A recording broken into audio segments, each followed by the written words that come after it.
رضی اللہ تعالی عنہ آپ عرض کرتی ہیں باجان میں جب دیکھتی ہوں آپ علی کو دیکھ کر مسکراتے ہیں، بڑی غور کے ساتھ علی کو دیکھتے ہیں۔ میرے آقا کے غلاموں ابو بکر صدیق کیا فرماتے ہیں؟ کہتے ہیں عائشہ تم نے ہی سنا، میں نے اپنے آقا سنا ہے۔ میرے آقا فرماتے ہیں النظر الی وجہ علی عبادہ، میرے آقا نے فرمایا میرے علی کو دیکھنا، میرے علی کے چہرے کو دیکھنا عبادت ہے۔ اہل نظر کی آنکھ کا تارا علی، ٹوٹے ہوئے دلوں کا سہارا علی۔ دوستان یہ ہے ابو بکر صدیق، یہ ہے صدیق اکبر جن کا نام اس میں گرمی میرے آقا نے خود عطا فرمایا کہ ابو بکر صدیق ہے، سچا ہے۔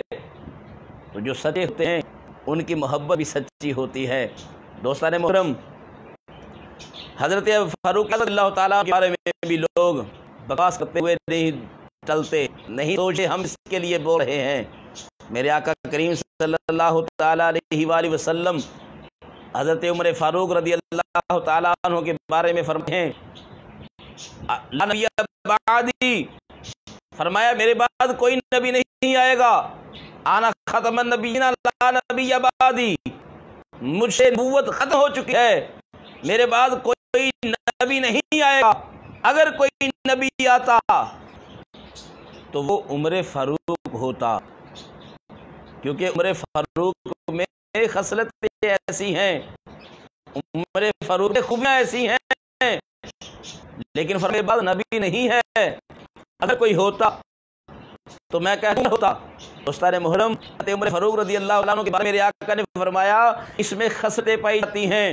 ارے جس میں خصلتیں پائی جائیں اس نے اپنی ساری زندگی میں یہ نہیں کہا کہ نبی مجھ جیسا ہے یا میں نبی جیسا ہوں۔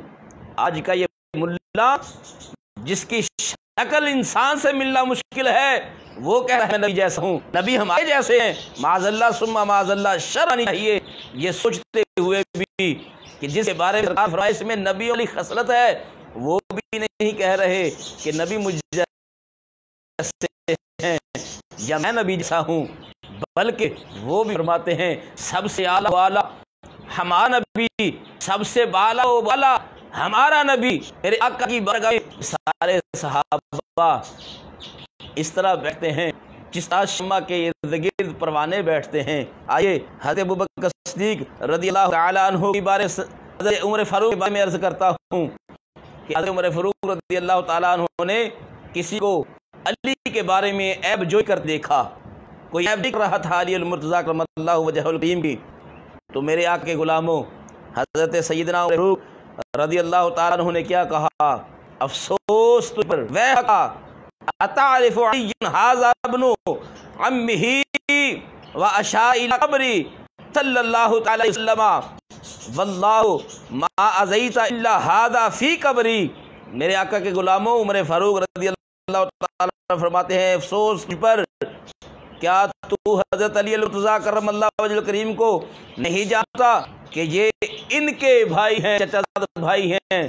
کن کے؟ میرے آقا کی قبر انور کی طرف آپ نے اشارہ فرمایا اور کہا ان کے چچا زاد بھائی ہیں، اور حضرت علیہ السلام کی طرف اشارہ فرما کر فرمایا خدا کی قسم تو نے تو رسول اللہ صلی اللہ علیہ وآلہ وسلم کو اذیت دی ہے۔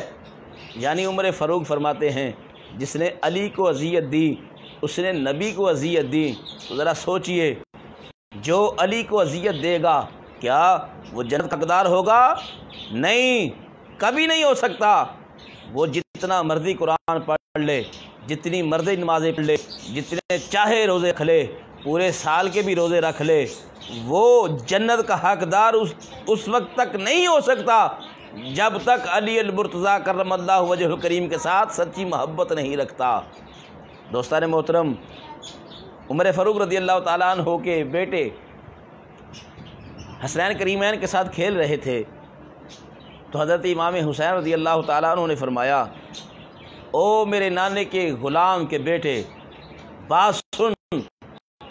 اس وقت حضرت فاروق اعظم رضی اللہ تعالیٰ عنہ کی خلافت تھی، حاکم وقت تھے۔ بیٹے کو غصہ آیا، بیٹا گھر چل دیا، تو جا کر اپنے باپ سے عمر فاروق رضی اللہ تعالیٰ عنہ سے شکایت کرنے لگا۔ شکایت کیوں کر رہا ہے؟ اس لیے کہ میرے ابا جان کے حاکم ہیں اور حضرت حسین رضی اللہ عنہ کو ڈٹ گئے۔ وہ جا کے شکایت کرتے ہیں، بابا کیا آپ حاکم وقت نہیں ہیں؟ فرمایا ہوں۔ آپ خلیفہ رسول نہیں ہیں؟ فرمایا ہوں۔ تو آپ عرض کرتے ہیں کہ آج امام علی مقام امام حسین رضی اللہ تعالیٰ عنہ مجھ سے کہتے ہیں میرے نانے کے غلام کے بیٹے، تو مجھے اچھا نہیں لگا۔ عمر فاروق رضی اللہ تعالیٰ عنہ فرماتے ہیں، کیا تو یہ بات قسم سے کہہ سکتا ہے امام حسین نے یہ کہا ہے؟ اس نے عرض کی، جی ضرور میں یہ کہہ سکتا ہوں کہ حضرت امام حسین رضی اللہ تعالیٰ عنہ نے یہ لفظ استعمال کیے ہیں۔ میرے آقا کے غلاموں سیدنا عمر فاروق رضی اللہ تعالیٰ عنہ کہتے ہیں چلو میرے ساتھ۔ اب دل میں خیال کیا ہے بیٹے کے کہ میرے ابا جی جا کر حاکم وقت ہیں، خلیفہ رسول ہیں، جا کے ڈانٹیں گے۔ آپ ایک قلم لیتے ہیں، ایک ورق لیتے ہیں، امام علی مقام امام حسین کی بارگاہ میں جاتے ہیں اور عرض کرتے ہیں پیارے حسین کیا آپ نے یہ کہا ہے کہ میرے نانے کے غلام کے بیٹے؟ تو آپ نے فرمایا ہاں میں نے کہا ہے۔ تو آپ عرض کرتے ہیں کیا اس ورق پر اس قلم کے ساتھ آپ تحریر لکھ سکتے ہیں، لکھ کر دیتے ہیں مجھے کیا آپ نے یہ کہا ہے میرے نانے کے غلام پہ؟ تو حضرت امام علی مقام امام حسین نے لکھ دیا۔ آپ نے فرما دیا کہ عمر ہمارا غلام ہے۔ اب عمر فاروق گھر جاتے ہیں، اپنے اہل و عیال کو اکٹھا کرتے ہیں اور محبت کے ساتھ آنسو بھی بہاتے ہیں اور فرماتے ہیں جب میں مر جاؤں، دنیا سے پردہ کر جاؤں، اس دنیا کو چھوڑ جاؤں، تو جب مجھے غسل دیا جائے، کفن دیا جائے، تو یہ رکا میرے کفن میں رکھ دیا جائے۔ تو سارے اہل و عیال کہتے ہیں کیوں؟ تو فرمایا جب میں قبر جاؤں گا، میرے آقا تشریف فرما ہوں گے، تو میں اپنے آقا کی بارگاہ میں عرض کروں گا یا رسول اللہ آپ کی غلامی میں تو میں تھا ہی، آپ کے بعد ظاہری آپ کے پتہ کرنے کے بعد بھی اب سے امام حسین نے مجھے اپنی غلامی قبول فرمایا ہے۔ یہ ہیں عمر فاروق جو اہل بیت اطہار سے اتنی محبت کرتے ہیں، اتنا پیار کرتے ہیں۔ دوستان محترم، اس لیے یاد رکھیے اہل بیت اطہار سے محبت ہمارے ایمان کا حصہ ہے، ہمارے ایمان کا حصہ ہے۔ ایک سید زادی تھی، ان کا شوہر انتقال کر گیا، اب وہ بلخ کو چھوڑ کر سمرقند آ گئیں، بیٹیاں ساتھ ہیں۔ ایک مسلمان سخاوت کر رہا تھا اور یہ سید زادی جا کے کہتی ہے، فرماتی ہیں کہ میں سید زادی ہوں، میرے ساتھ میری بیٹیاں ہیں، کھانے پینے کو کچھ نہیں ہے، اگر کچھ ہو سکے تو ہمارے ساتھ تعاون کیا جائے۔ تو وہ مسلمان جو سخاوت کر رہا تھا اس نے کہا کیا دلیل ہے کہ آپ سید زادی ہیں؟ اب یہ بات سن کر سید زادی واپس چلی گئی۔ آپ ایک مصر میں ٹھہری ہوئی تھیں، وہاں جا کر آپ وہاں جا رہی ہیں، راستے میں دیکھا ایک یہودی سخاوت کر رہا ہے۔ اس یہودی سے جا کر کہا میں سید زادی ہوں، میرے آقا کے غلاموں۔ وہ یہودی کہتا ہے، جب اس نے نام سنا تو وہ کہتا ہے پیغمبر رسول کی بیٹی ہو، پیغمبر زادی ہو، سید زادی ہو۔ جب آپ نے اتنا کہا وہ یہودی مچل گیا، اس نے کہا میرے پاس جو کچھ بھی ہے میں کوشش کرتا ہوں کہ آپ کی خدمت مکمل کر سکوں۔ آپ نے رہنے کے لیے مکان دیا، کھانے کے لیے کھانا دیا، آپ نے کپڑے بنوا کر نئے دیے، اور اس سید زادی کو آپ کی جو بیٹیاں تھیں، جو سید زادیاں تھیں، آپ نے کسی غلام کو بھیجا جا کے ان سید زادی کو لے کر آؤ۔ وہ لے کر آئے۔ اب اس یہودی نے، جو اس وقت کا یہودی تھا، اس نے ادب و احترام کیا۔ رات ہوئی تو خواب میں وہ مسلمان جو سخاوت کر رہا تھا، جو سید زادی کی دلیل مانگ رہا تھا، وہ رات کو سویا، دیکھا کیا جنت میں ایک محل ہے، اس محل پر لکھا ہوا ہے مسلمان، یعنی یہ مسلمان کا محل ہے۔ وہ فرشتوں سے کہتا ہے یہ کس کا محل ہے؟